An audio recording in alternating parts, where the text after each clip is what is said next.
You can just pause the video as I hover over my loadout if you're curious about it. This is just a character I'm making more for the enjoyment, not total optimization, because he's using destruction magic, and anyone knows who if you want to be the absolute strongest in this game, you definitely don't use destruction magic, because they weakened it a lot more compared to an Oblivion. It was the best thing, period. But in Skyrim, it's decent. It's not like it's not useful. It's just it gets completely outclassed by swords and bows and everything later on because of how insane enchanting / smithing / alchemy combo becomes. You can make like $1,000 damage weapons easily. I will say what destruction does though. What I've made use of it though is that it does let you enchant your swords and weapons with it, and once you get 0 cost for destruction spells, that counts for enchanted weapons and staffs too.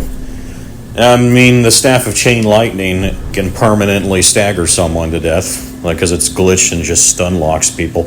It stun locks you too. Well, they stagger you.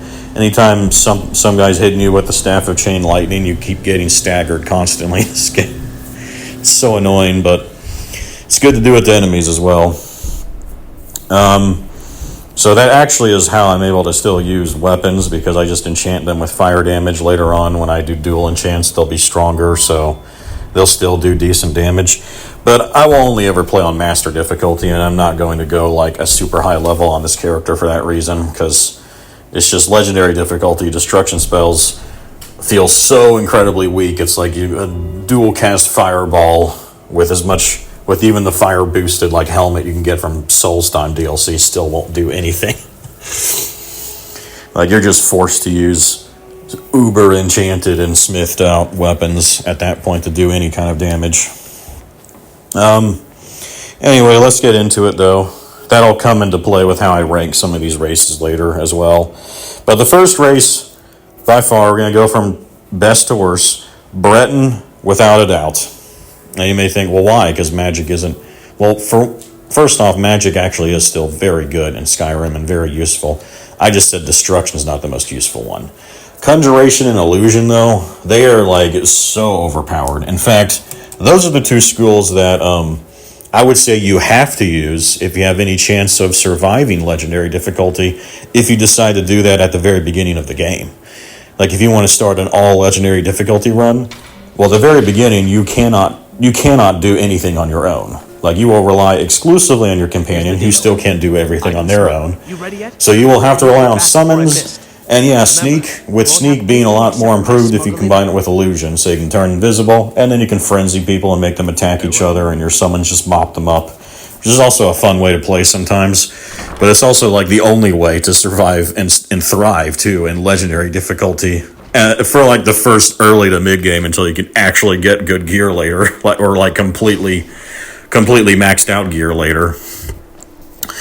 Anyway, that's not really the most important thing. The most important thing for Breton is the 25% magic resist. What counts in my rankings is not based on role playing or what you prefer. Breton's not my favorite either. It's just entirely based on what is objectively the best one long term. Anyone who plays Skyrim is going to play long term. So all the bonuses to your skills mean nothing to me. Every race will eventually max all their skills. So any like orc being better in armor eventually means nothing to me, because I'm a high elf and I've maxed my armor now on this guy. So not all of that's crap. It only matters what are the permanent things. So two things: do they resist anything? What is it? And what is their ability that they will always have. Breton is the absolute best for resistance. 25% magic resist. In Skyrim, magic resist is insanely crucial, even more on higher difficulties, but even on normal difficulty, because mages and dragons use magic with fire and frost elemental too. So dragons and mages by far do the most damage generally that you'll ever experience. There's a couple exceptions, like the insane Draugr Deathlord archers that that shout you to the ground and hit you a couple times with their bow. That does crazy damage. So there's always occasional exceptions, but you'll learn, and especially when you get enough armor and health, like even the bandit chiefs and all those early game bosses that can hit really hard and like cinematic instant kill you too, well, they'll get a lot easier later on with the armor and stuff. Mages never do until you stack a lot of magic resist, especially on higher difficulties. You need not just some of it, you need a lot to actually mitigate the damage well. Otherwise, you know, Breton's resistance alone is not going to be enough for them to not get entirely one-shot by by a master ice mage on like expert or even adept sometimes difficulty. Like, so magic resist absolutely essential. The most like it's so easy to get max armor later on, which is why for permanent long-term stuff, especially on races, magic resist is by far the most important thing. No matter what build you're doing. If you're going to do Pure Warrior, I would still say Pig Breton. If you're going to do Sneak, I would still say Pig Breton. It doesn't matter. Breton is absolute king because of that, and also his ability, which is basically to absorb 50% of spells magic for 60 seconds, which basically becomes yet another buffer, another resistance against spells. So he can just go all out and go assault a mage, for instance. No other race can do that, at least from their abilities alone, except Breton. And later on, when you enchant your gear, everyone needs some magic and elemental resist. Bretons don't need as much because of their race. So now let's go to number 2.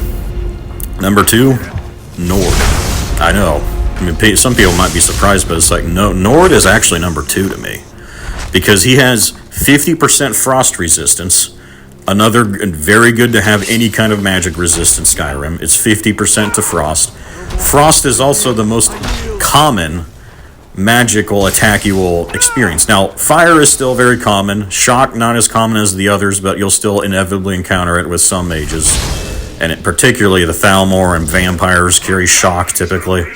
Shock's also potentially the most annoying because you can't really avoid it at all because it's instant connect. And in my view, it has the worst secondary effect, which is it damages your magicka too. However, Frost damages your stamina, whereas Fire is just pure damage. So the Nords being able to resist fire, I mean, Bretons resist everything, that's why they're at the top. But Nords being able to resist Frost, well, I would say that's the most ideal one to resist out of them. Because it's very common, it damages your fatigue, and half the dragons are going to carry Frost as well. They're either Frost or Fire. So, yep, Nords have that. Their Battle Cry ability, not terrible. This video is going to cut off at 10 minutes, by the way, so I'll have to go dark while I finish these races, but I'll try and speed through it more. But yeah, Nord's Battle Cry is okay.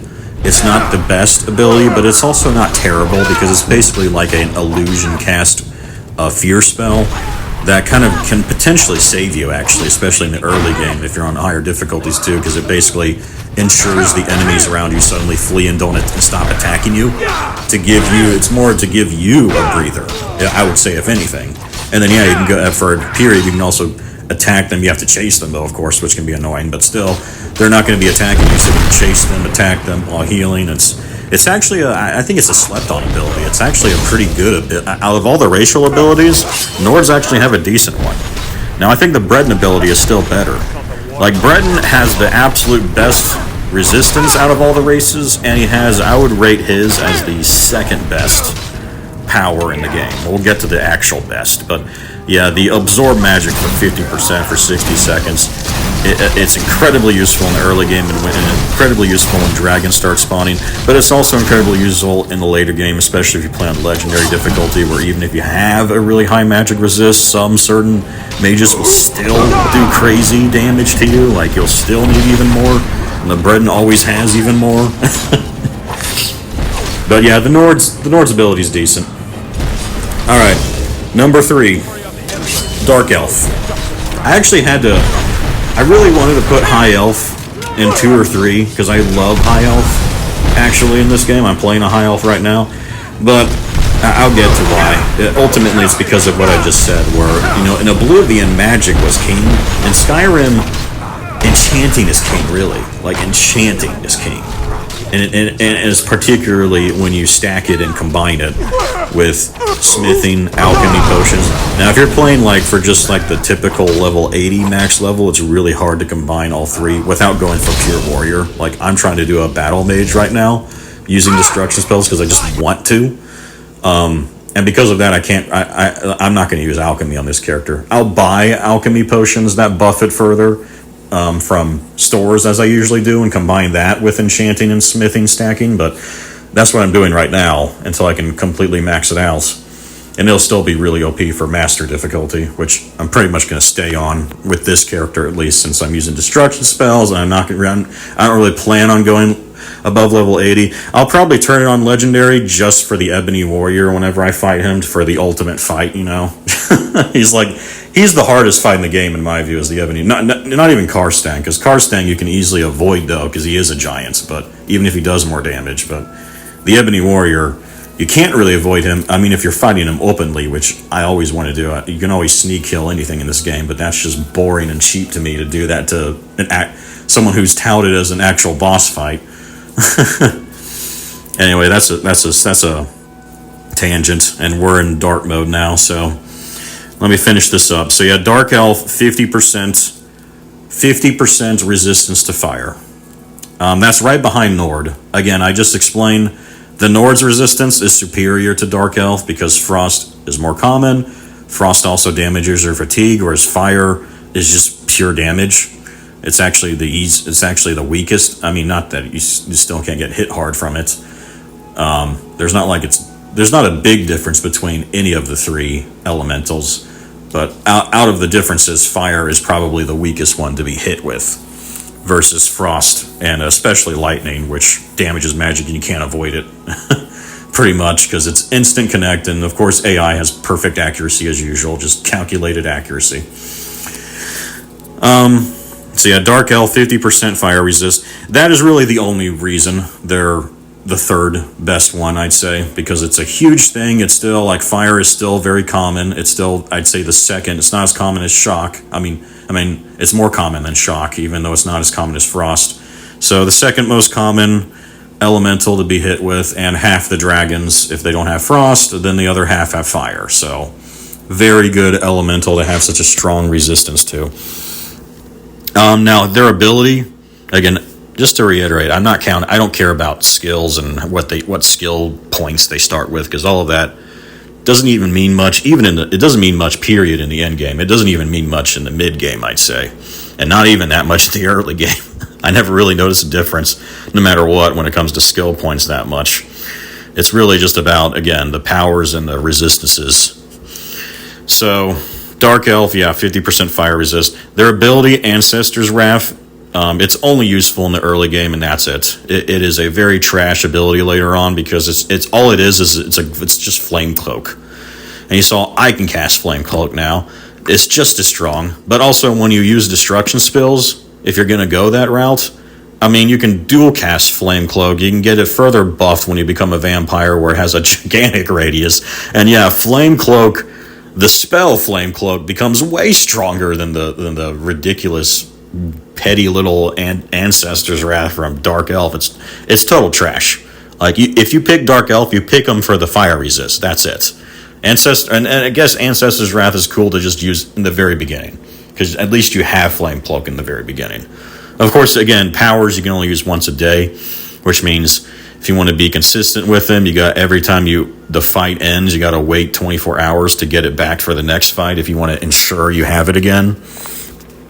And that's what you know what that leads to. Well, actually, no, that doesn't lead to him. But yeah, so that's number 3. Number 4, though, we finally get to my personal favorite that I use the most, High Elf. Yeah, I think he's number 4 top in here. Now, the reason is we have now gone past the best resistances in the game, which are all magic-related. None of the other races have magic-related resistances, and so they're all necessarily inferior in my view. But it starts with the High Elf. Now, I used to want to put High Elf higher, because High Elves do not have a weakness to magic in Skyrim, unlike in Oblivion. In Skyrim, they don't have a weakness, but they still get 50 more magicka, which is an insanely good buff in the early game, because every race starts with just 100 magic. You can only increase it by 10 each level, but if you're smart, you're probably going to have to at least invest some in health, as I do on everybody, because you need to be able to take hits from certain attacks later on. So health is a necessity on any build, I would say. So you're forced to not even totally invest in magic. So you really can't increase it that much until you get to really enchanting later on. Again, as usual, enchanting being a lot stronger later on. And just getting enchanted like clothing and stuff like that helps bolster your magicka pool. But yeah, so if he basically has 50% more magicka in the beginning. But again, that peters off because as races get more magicka, that percentage becomes less and less important. And now if you plan to just play to like level 300, 400, what have you, then like if you're planning to go like several hundred in the levels, that's when the high elves 50 extra magicka means hardly anything later on. In fact, high elves interesting. I think he's number 4 easily if you intend to only play up to like maybe level 100. But if you keep going higher than that, and his 50 extra magicka percent-wise just becomes less and less of a utility for you, then it's not nearly as useful. Now let's talk about his ability though, because his ability is still very good, period, I'd say, which is Highborn. He regenerates magicka. When you use it, he regenerates magicka at an insanely fast pace. And I just used it in that video I showed because I'm still waiting for destruction spells to cost nothing. But in the meantime, while I'm waiting to enchant my gear to the max later on where they won't cost anything, that's also why I'm only on novice for destruction, for instance, because I won't need to go. I'm saving those extra perk points because I don't need to go into apprentice or adept when I know I'll have 0 cost on all destruction spells anyway later on. Just a pro tip for you. If you intend to do something like that, well, and you don't plan to level up forever and get every perk in the game, well, then I would say save your perks then. But yeah, if you intend to level up to like the several hundred, then that's when you could argue maybe High Elf is actually one of the worst races to pick, because in the super end game, then he doesn't have his 50 extra magicka means hardly anything if you have like 1,000 at that point on like a Breton or anyone. I mean, at that point, it's only like, what is that, like 5% more magicka? Like he has a 5% extra buffer over it. Like that's virtually nothing at that point. But yeah, so it's interesting. It gets more inferior as he levels up. But again, at level 80, at level 100 even, I mean, it's still a solid, I'd say like 20-25% more magicka against most other races that would also go into magic, like Breton or something like that. It's still nice to have. It's still a good buff. And his ability, Highborn, is always a very good ability too. And then the last thing, which is just a tiny thing, but I mean, speedrunners would know this, because Skyrim's mechanics are still broken. I know they fixed this in Oblivion Remastered, where now the race's height doesn't impact their speed, but that's still not the case in Skyrim. So in Skyrim, High Elves are actually, just by a little bit though, it's not like it's a big thing, but yeah, they're actually the fastest race on foot. Because they're the tallest, so they have the longest strides. So that's actually in the game. So High Elves have another little secret buff too. And so the combination of those three, 50 extra magicka, insanely good buff in the early game, peters off, but is still, I would say, a solid buff. It's just not nearly, I would say, as good as the Breton's 25% magic resist, which is why I didn't rank them as high. But yeah, it's still a good buff in the end game. It's a very meaningless buff in like the super end game if you just intend to keep leveling forever. I don't like to do that because I just think you should have some sort of build rather than get absolutely everything in the game. But also, if you're going to do that, then probably stop at like 200-ish or something, because if you just keep leveling past then, you're not really getting much anymore other than just more health, which, yeah, makes you tankier in relation to most other enemies in the game. But people forget there are a few enemies, not many, but there are a few in Skyrim that scale with your level indefinitely. And I think ice wraiths, or no, not ice wraiths, those anomaly essences, which already have a lot of base health, they're like ice wraiths, but they're like anomaly things. You encounter them in the Mage's Quest. Yeah, they scale with your level forever, and they will become the most annoying, tankiest things I've ever seen. I remember when I went to like my level 1000 character, I would just run at that point anytime I encountered one of those guys, because I literally couldn't kill them. It would take I'd be there for an hour wailing on them with 1,000 damage sword too. They're not dying, so just keep stuff like that in mind if you just are thinking, I'm just gonna kill. What was this guy talking about? I'm just gonna level up forever.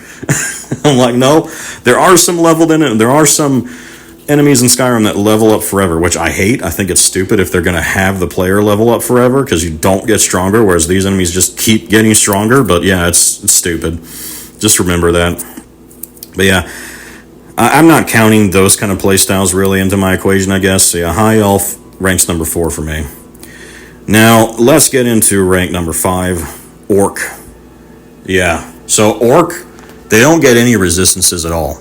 Their only thing is their ability. Berserk Rage. But, it's a big but, Berserk Rage is amazing in Skyrim. It is, so I just got done saying how I think Breton has the second best ability. Orcs have the best ability. However, they're only mid-tier for me, like we're at, rank number 5 now? Yeah, they're rank number 5 because they don't have anything else going for them but that ability, and all abilities in this game you can only use once a day too. Now, if the Orc could use it more consistently, he didn't have to wait constantly to use it, he may be even higher on my list because of how OP Berserk Rage is. But you still have to wait 24 hours after every fight. It lasts 60 seconds, so there's some fights where it won't many fights where it won't be able to be active the whole fight, so you'll have to only... You still have to selectively use it, is my point. It's like, it's still something you have to selectively choose to use at key moments in a fight. But it is insanely OP, though. Like, it literally will make the difference of whether you kill a boss or not, is just Berserk Rage alone. Because you don't take less damage from magic, but yes, you take half damage from physical attacks, which is still most attacks in the game. So you take half damage from all physical attacks, and you do twice as much damage with your physical attacks. Like, it's really good. It's like one of the... in Oblivion, Berserk Rage was trash. It was only good in the beginning, and then it was very quickly not that good, and, I think it increased your strength a bunch, but then strength caps at 100, so once you got your strength up to max, it wouldn't even give you any more damage. Which is unfair and stupid to me. But yeah, that's how it was in Oblivion. Really, in Oblivion, the Orcs, which had magic resist back then, that was their only major thing. But in Skyrim, their only major thing is their power, is Berserk Rage. And it is an amazing power, but that's the only thing they have. But yeah, you should try. It's worth trying out sometimes. I did an Orc run once before, and I basically built him around, again, just pure warrior. So I just went maxed out, enchanted, and smithing and alchemy, armor and weapons, and had insanely strong weapons. And then you go Berserk Rage, and 1,000 damage sword becomes 2,000. It's crazy. And then on top of that, he's the only race that's able to mitigate physical damage even more. Like, every race caps at like 600-ish armor at 80% physical damage mitigation. The Orc's power is the only one that allows that race to actually go, higher than that, at least for a minute. But still, it's a huge power. So now that's rank 5 out of the way. Now, next one, rank 6, Redguard. Yep, Redguard's rank 6. Now, the reason I put him below the Orc is because, again, the Orc's ability is by far way better than the Redguard. It's way better than everyone else's in the game. The Redguard's ability, Adrenaline Rush, is okay. It gives you more fatigue. It's like the High Elf's Highborn, except it's for fatigue. However, I don't think fatigue's quite as useful as magic, so I would still say that High Elf has a better power than the Redguard. But Adrenaline Rush can still be useful. It basically lets you spam your power attack, so it's kind of like a damage focused ability too, similar to Berserk Rage, but again, not nearly as good. But it's okay. The big thing for Redguard is they get 50% resistance to poison, and in this game, poison can sometimes save you indeed, particularly from Falmer, however you say their name. Falmer enemies, which are very strong, potentially annoying enemies you'll encounter in caves, they have a lot of poisoned attacks. Now, in my view, resistance to poison is not nearly as useful as resistance to any form of magic because it's not nearly as common. Literally, it's pretty much only the Falmer in the game that use it in a large capacity. And it can easily be countered through, you can drink cure poison potions. Just spamming more healing spells, honestly, is usually all I do. Is I just back away and start using more restoration magic than I usually do, and I'm fine until the poison wears off, and then I let my conjuration or whatever whack at them, and then join the fight again. It's never really anything you can't really deal with. But unlike magic, if they're locked onto you, it's like, especially with lightning spells that can't miss, you're like, oh crap, I gotta do something here immediately. But poison, even when you encounter the strong Falmor that use it, you can still usually, avoid either taking all that damage or just counter it in other ways. But it's still nice to have. So that's why Redguard is still, I'd say, mid-tier because of that, because 50% resistance to poison can sometimes be very good. And Adrenaline Rush is also not a bad ability either. All right, number 7, Wood Elf. Wood Elf, command animal, utter trash. It's trash in the beginning of the game, it's trash in the middle of the game, it's trash in the end game. It's utter, total trash, total useless ability. The only thing he has going for him is resist poison, maybe his resist to disease, but I don't really care about resist disease much on any of the races either, because one, it's not a big deal. You don't get diseased much in the game, and when you do, it's a lot of the times it's not even something that is going to affect you too much until you get it resolved. And then it's very easy to resolve it. Either go to you can have potions that cure it. You can go to any altar and cure it. But also mostly almost every player is probably either going to become a werewolf or a vampire. Because if you're not going to be a vampire, then there's no reason to not be a werewolf. Because at least you gain disease immunity and there's no downside to it. Other than, I guess, you can't get a restful sleep, but I'll leave that to you. It's not. I've never really considered it a big deal because Skyrim, I'm in it for the long haul anyway, so I really cared much about that. But yeah, like disease immunity, Wood Elves aren't even immune. They just have a resistance to it, so they're not even immune to diseases. So it's still not even that good. So yeah, their only thing is just the 50%. Like Redguard, they have a 50% resistance to poison too, but unlike the Redguard, they don't have a good ability, and we don't care about disease resist. So they're below Redguard. Not that great, but at least they have poison resist. Finally, we get to the meme ones. These ones I really consider meme because they pretty much have nothing. They have nothing but their looks. They have nothing but their looks and charm until we get to the absolute last one, which is just like, I thought the statement of, he was the trashiest in Oblivion too. And I'm like, why? Why does this guy even exist? He has nothing. Well, before we get there, Argonian. The third worst one. Number, what are we at? 8 now? Argonian, he's a total meme build. He can breathe underwater. Great. You can literally wear an enchanted piece of gear in this armor and just equip it when you want to go underwater and breathe on any other race. So it's not even that useful. There's also, I think there's hardly any, if not any, quests that require you to go underwater in the game. And there's really not much to explore, unfortunately. I wish there was more reason to go underwater in Skyrim. That'd be cool, but there really isn't. So we don't care about that. He has disease immunity. Unlike the Wood Elf, at least he has disease immunity from the get-go, 100% disease resist. But again, who cares about that? So really, the only thing he has is his ability, which is his skin. It's I would equate it similar to the Redguard's Adrenaline Rush. It's not bad. It's okay. It's much more useful in the beginning of the game because he gets to regen his health really quickly when he needs to, which yes can save you and can be very useful. And it can be similar to it can be used utility for many ways, both offense and defense. If you know you can take hits and you just want to finish some boss off while you absorb his damage, you can potentially use that to do it, or to just get away and when you're about to die. It can be used either one. So it's a solid ability. It's just, again, it's the only thing he has. At least Redguard had resist poison with a solid ability too. Argonian has a solid ability, but that's all he has. And especially in the end game, when there's so many other ways to heal you, and restoration gets more stronger, and potions get more plentiful and more crazy, like, you just don't need it. You don't really need it. I think I tried Argonian once, I think I only tried him once, got him to end game to just know how it felt. And I'm like, it was a meme. It was fun to play as a lizard, but that was it. Again, we're just talking about optimization and who's objectively better. This has nothing to do with who you have the most fun with and just want to play and just want to use, because I ranked High Elf number 4, and some might even rank him less than that, but I ranked him number 4, and I play him the most, honestly. I like playing a High Elf. But yeah, Argonian, he's trash.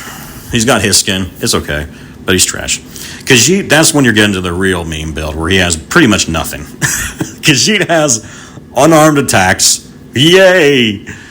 It's literally only if you want to do an unarmed role-playing experience. It's entirely inferior to magic, entirely inferior to if you want to use enchanted gears, because you can't enchant your fist, unfortunately. There's not even an unarmed skill in the game, unlike in Oblivion at least. So, but you can, he has some pretty strong attacks in the early game. You can get the gloves of the pugilist. You would definitely want to use heavy armor and get the fists of steel that increase your unarmed attacks, partially based on your heavy armor rating. You can get good damage. It's just will always be inferior and to any enchants. And even I'd say I'd rather use destruction magic over that still. But it's fun, especially since there's cinematic deaths for that one too. You can literally duplex people to the grounds. I've seen videos of people who do roleplay it, and it's fun. I understand the reason to do it. I'm just saying we're here on an objective basis, and objectively, it's not good. The only other thing he gets from that is Night Eye, which the game's easy to see. You don't need Night Eye at all. It's just cool. Again, it's cool. It's cool to use it when you're in the Dark Brotherhood or Thieves Guild, and it makes you feel more like an assassin. I would definitely want to play like that if I played Khajiit. But it's ironic because then I'd want to use heavy armor for my unarmed attack. I don't know. I'll try and do a Khajiit, run at some point doing that. It sounds fun to me. It's just, again, I'll probably only play on adapt difficulty for it and just see how it goes. But yeah, it's yeah, he's just for the memes. That's all he is for right now. So he's second to last. But now we get to the absolute bottom of the barrel. The absolute worst. Imperial. He is the worst. He's not changed either since Oblivion, and he was the absolute worst in Oblivion. He gets nothing. He gets absolutely nothing. His ability is Calm the Emperor, which is the only thing he gets that's partially useful in the beginning, which basically acts as it's similar to the battle cry of Nords, except still inferior, because the battle cry of the Noids, I believe, is AoE and affects multiple guys. It just affects one target. You have to target someone with it. It just affects one person and it calms them. And that's it. It's probably one of the most useless abilities. Well, the Khajiit doesn't even have an ability, so, but still, out of all the ones who have abilities, well, no. Wood Elf is probably the weakest ability, but Wood Elf has resistance to poison. So I'll say his ability is better than the Wood Elf's because it at least has a use in the beginning. But that's it. His stupid collect more gold. But what they should have done is it should have been an actual merchant race where he maybe gets a permanent boost to bartering, where he permanently gets 30% better prices, either selling or buying from all merchants in the game. I still wouldn't consider him the best race from that, but it would probably put him higher on this list. Well, it definitely put him higher than Khajiit, Argonian, probably Wood Elf too, if you had that going for him. But it's literally just whenever you encounter gold coins, he gets a few more. That's it. And it's total trash. Because the easiest way to get money in this game is two ways. You have the Thieves Guild quest that starts to give you a lot of gold from the side quest. A lot of side quests from the Thieves Guild, Dark Brotherhood can rank in a lot of gold for you. And the Imperial buff I believe it doesn't assist with that. Even if it did, I wouldn't really care. But I don't believe it even assists with that. It's just whenever you loot gold inside chests and stuff, he gets a few more. But the thing is, that's hardly any of the gold you make, because I just described one way, you get way more than that. But the main way, as everyone knows, is you just loot gear and sell the freaking gear. And you sell the gear for way more than any kind of individual gold coins you find along the way. They're just an extra little bonus. It's total trash. And on top of that, he's just a person. What even is an Imperial? He's not a cool looking cat or a lizard, at least. Of the two other races I ranked above him, he's just a person. I guess he's just a pure human, which, okay, I can get down with that. I'm pro-human, I am human. So maybe make a human race, but give them something useful. You just make a human with nothing unique about him. I think Bretons are part human and part elves. They're supposed to be a hybrid of the two, which is also kind of a cool idea. But Redguards, I don't really know what they are. I guess they're just black guys and Imperials are white guys. But I think that's it. But anyway, At least the Redguards have good abilities, even if they are just humans as well. But they have at least a little bit going for them. Imperials are just humans, and they have nothing going for them either. It's just they are absolute garbage. It makes you wonder, how did the Empire become an empire with Imperials? Like, they stink. Anyway, I'm 35 minutes now, so I'll shut up. It's been in dark zone for too long. So yeah, that's my final ranks. If you're ever at all curious, which I know probably no one is. So anyway, later.